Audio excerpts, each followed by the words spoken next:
आज की क्लास में हम लोग एक बहुत ही महत्वपूर्ण और जरूरी विषय पे बात करने वाले हैं। विषय है शब्द शक्ति। नाम तो सुना ही होगा, ठीक है। आज हम बहुत आसान तरीके से तमाम तरह के उदाहरणों के साथ यह जानने की कोशिश करेंगे या समझने का प्रयास करेंगे कि शब्द शक्ति दरअसल क्या है और शब्द शक्ति के जो प्रकार हैं, अभिधा, लक्षणा और व्यंजना, उसे हम कैसे पहचानेंगे, या अभिधा किसे कहते हैं, लक्षणा किसे कहते हैं, या व्यंजना किसे कहते हैं। ठीक है, नाम पे जाइए पहले, शब्द और शक्ति।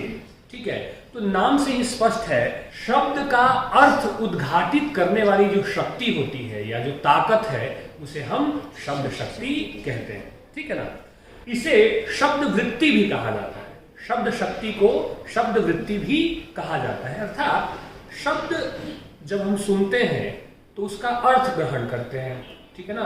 तो शब्द और अर्थ की जो सत्ता है या उसकी जो ताकत है, उसका आभास जिन माध्यमों से होता है उसे हम शब्द शक्ति कहते हैं। शब्द शक्तियां मूलतः 3 प्रकार की होती हैं, अभिधा, लक्षणा और व्यंजना। ठीक है, अब हम समझेंगे कि अभिधा क्या है, लक्षणा क्या है और व्यंजना क्या है। सबसे पहले आते हैं अभिधा पे।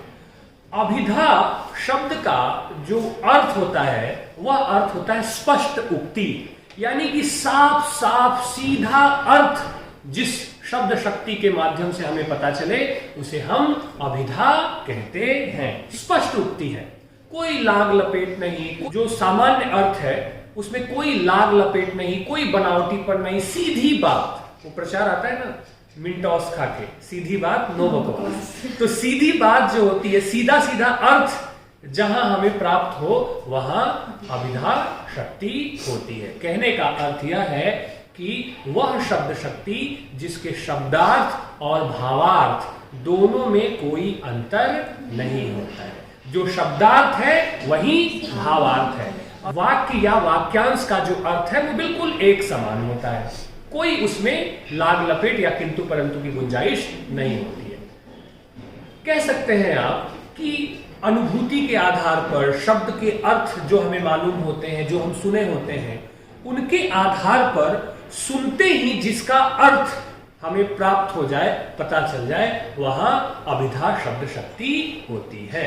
जैसे कि उदाहरण के तौर पे मैं कहूं, आम एक फल है। अब आपके लिए, मेरे लिए, इनके लिए, उनके लिए, सबके लिए अर्थ उसका क्या है, समान है।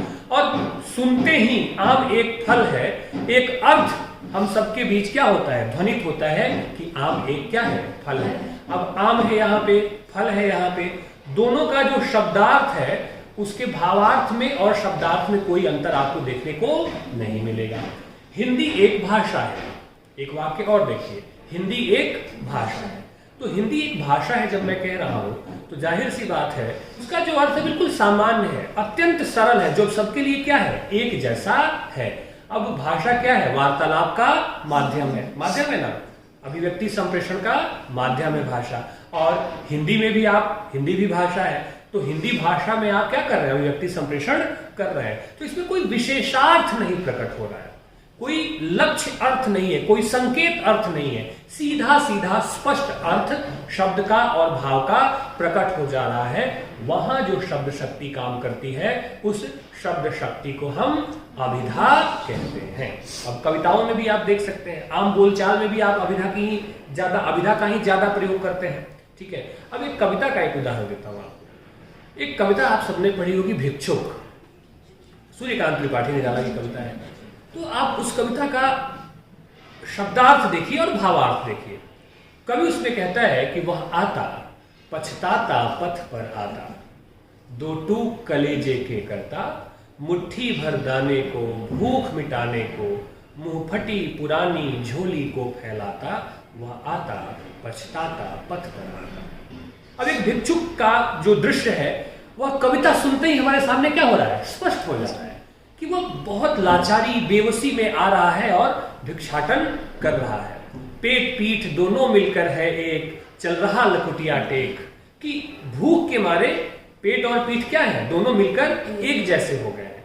तो कहने का तात्पर्य यह है कि शब्द सुनते ही उसका जो अर्थ है और उसका जो भावार्थ है चित्रात्मक ढंग से या बहुत सरल तरीके से हमारे सामने क्या हो जाए, प्रकट हो जाए, वहां जो शब्द शक्ति काम करती है उस शब्द शक्ति को हम क्या कहते हैं, अभिधा कहते हैं। कोई कंफ्यूजन, कोई समस्या नहीं है। यानी कि अभिधा नाम में देखो, अभिधा मतलब अभी अभी तुरंत जो अर्थ हमारे सामने प्रकट हो गया स्पष्ट ढंग से, वहां शब्द शक्ति क्या हो गई, अभिधा। ठीक है, उसके बाद है दूसरी शब्द शक्ति आती है, वह होती है लक्षण। लक्षण कभी कभी ऐसा होता है कि वाक्य या शब्द के साधारण अर्थ से उसका वास्तविक अर्थ या अभिप्राय प्रकट नहीं होता है। वास्तविक अर्थ जो होता है या वास्तविक अभिप्राय जो होता है वह साधारण अर्थ से क्या होता है, भिन्न होता है।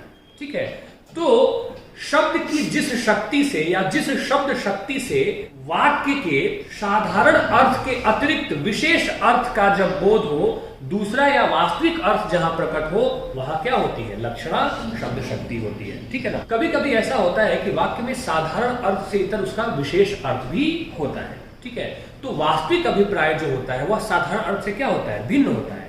तो शब्द की जिस शक्ति से उसके साधारण अर्थ से भिन्न दूसरा वास्तविक अर्थ प्रकट हो, वहां लक्षणा शब्द शक्ति होती है। ठीक है, साधारण अर्थ नहीं होगा, विशेष अर्थ होगा, उसका लक्षण होगा, अभिप्राय उसका कुछ और होगा। जैसे कि उदाहरण के तौर पे मैं कहूं, एक वाक्य है, पेट में आग लगी है।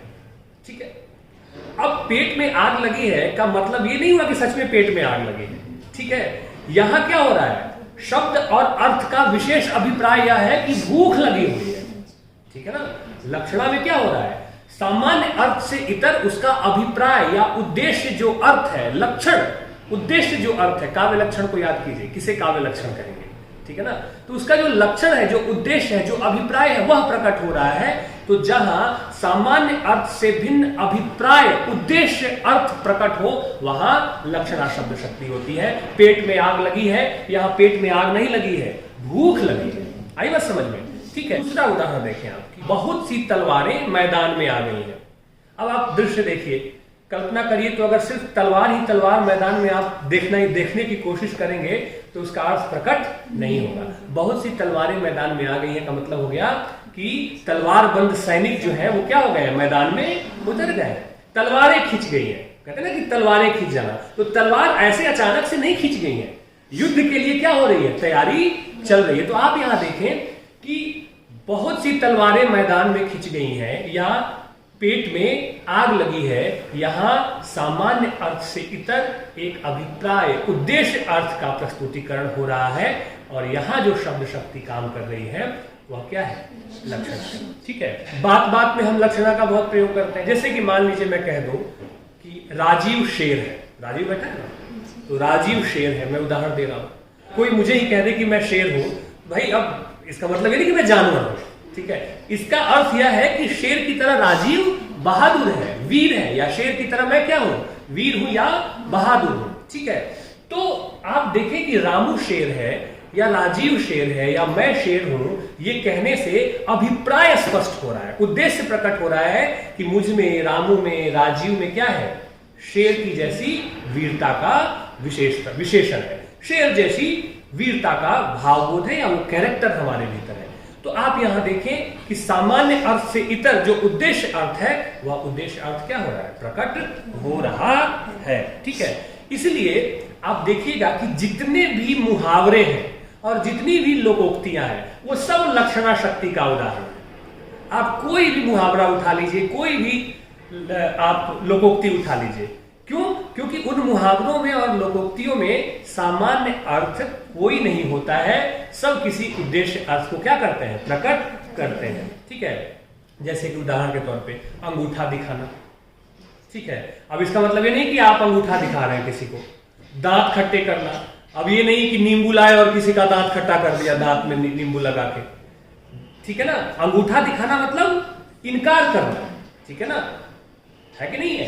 तो अंगूठा दिखाना, यह शब्द और अर्थ जो है, भाव जो अर्थ है, उससे विशेष अर्थ, इतर अर्थ, उद्देश्य अर्थ प्रकट हो रहा है कि व्यक्ति क्या कर रहा है, इनकार कर रहा है, तो जहां जहां भी आपको यह लगे कि शब्द और अर्थ से इतर कोई ऐसा अर्थ प्रकट हो रहा है जो उद्देश्यार्थ है या उद्देश्य है, भावार्थ से इतर है, वहां जो शब्द शक्ति होगी वह लक्षणा शब्द शक्ति होगी। आई बात समझ में? अभिधा में सीधा अर्थ, सीधा सीधा, लक्षणा में उससे भिन्न अर्थ। एक और बड़ा खूबसूरत लोकोक्ति है कि अधजल गगरी छलक।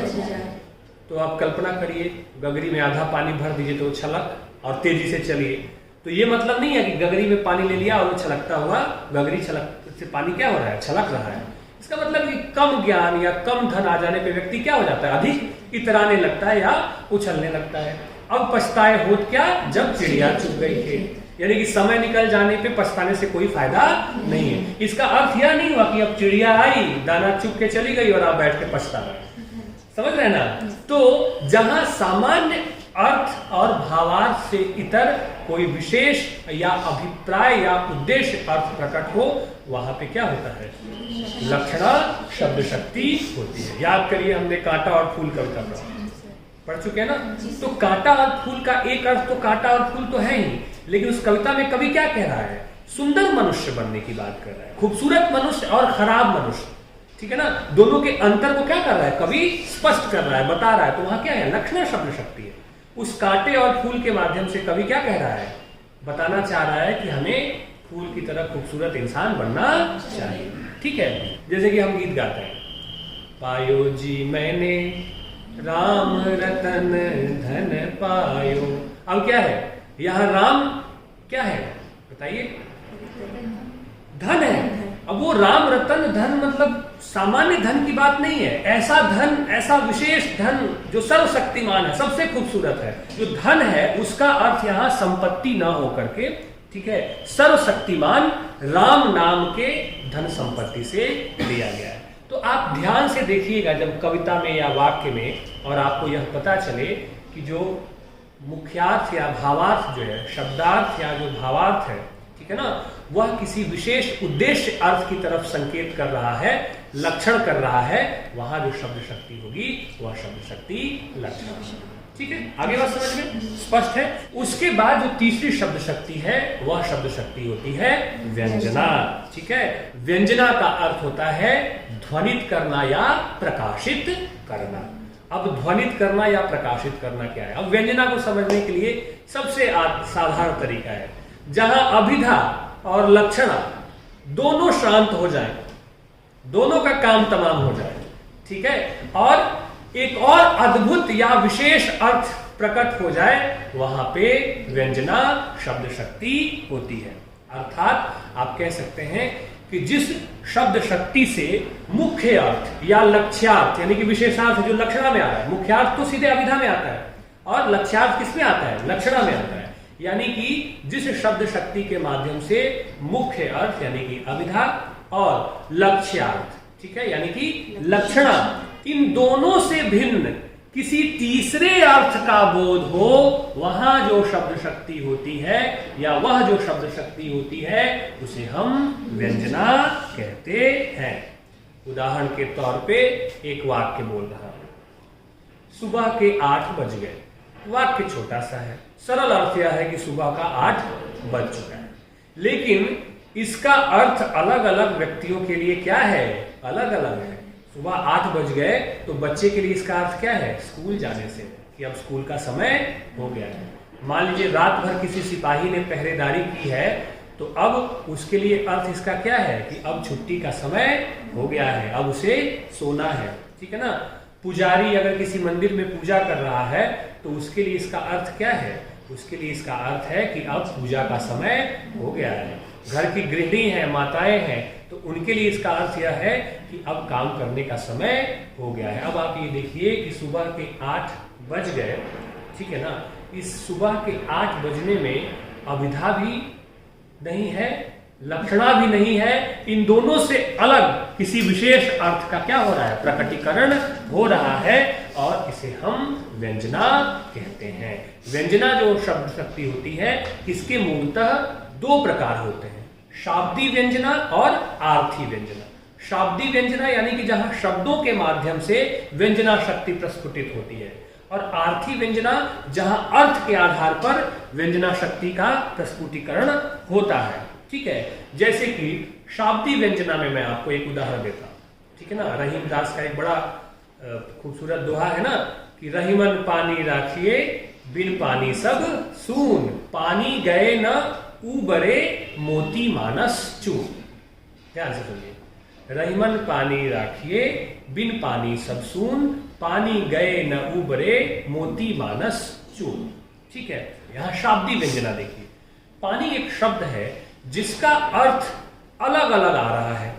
मोती के लिए जो पानी है वह चमक का पर्याय है कि अगर पानी ना हो, सीप में रहती है ना मोती, ठीक है ना, तो पानी ना हो तो मोती में कोई चमक नहीं है। ठीक है, मनुष्य के लिए क्या है? इज्जत, कि अगर हो जाता है ना पानी पानी हो जाना, ठीक है ना, पानी पानी कर देना, तो मनुष्य के लिए वह पानी क्या है? इज्जत का है। इज्जत का अर्थ है वहां पे कि अगर इज्जत नहीं है तो मनुष्य का कोई मोल नहीं है, मर्यादा नहीं है तो मनुष्य का कोई मोल नहीं है। और चूने के लिए पानी जो है वह जल का पर्याय है कि अगर जल ना हो तो फिर चूना खत्म है, कोई मतलब उसका नहीं होता है। तो इस प्रकार आप देखें कि जहां मूल अर्थ और लक्षण अर्थ से इतर कोई अर्थ प्रस्फुटित हो रहा है, वहां पे जो शब्द शक्ति होती है वह व्यंजना शब्द शक्ति होती है।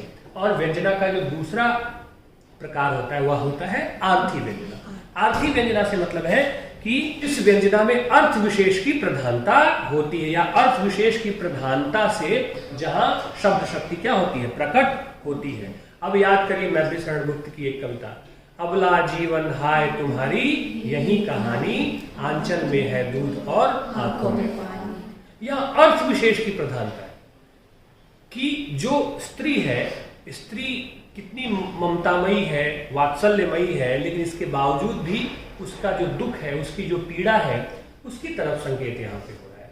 अबला जीवन हाय तुम्हारी यही कहानी, आंचल में है दूध और आंखों में पानी। ठीक है, नारी के स्नेह और दैन्य का वर्णन किसमें किया गया है। अब अबला जीवन हाय तुम्हारी यही कहानी, आंचल में है दूध और आंखों में पानी, यहाँ पे अगर आप कुछ और समानार्थी शब्द का भी प्रयोग कर दें, शब्द उससे मिलते जुलते, तो भी जो अर्थ है वह ज्यादा प्रधान है। ठीक है, क्या क्यों? क्योंकि यहाँ पर क्या किया गया है? यहाँ पे नारी की जो दैन्य स्थिति है, उस दैन्य स्थिति का क्या किया गया है? वर्णन किया गया है।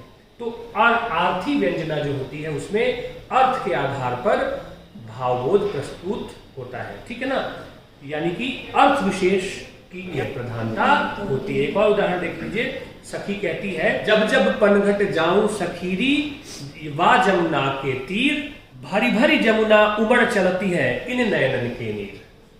सखी कह रही है कि जब भी मैं जमुना के तीर पे जाती हूँ, नदी के किनारे, जमुना नदी के किनारे, तो ऐसा लगता है कि मेरी आंखों में जमुना क्या हो गई है? उमड़ गई है।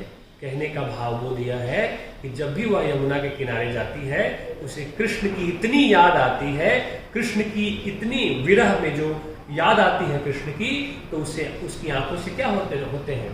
उसकी आंखों से यमुना क्या होती है? बहने लगती है। यानी कि यहाँ पे भी आप देखें अर्थ विशेष की प्रधानता के कारण, ठीक है, यहाँ पे आपको अर्थ व्यंजना देखने को मिलती है। आई बात समझ में?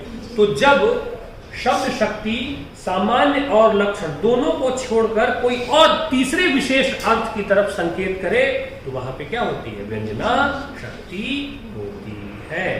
ठीक है, समझ गए बहुत सारे उदाहरणों से। अब कहीं भी कोई वाक्य आए या कविता आए तो कोशिश करिएगा खोजने की कि क्या इसमें शब्द शक्ति है, और शब्द शक्ति है तो कौन सी शब्द शक्ति। ठीक है।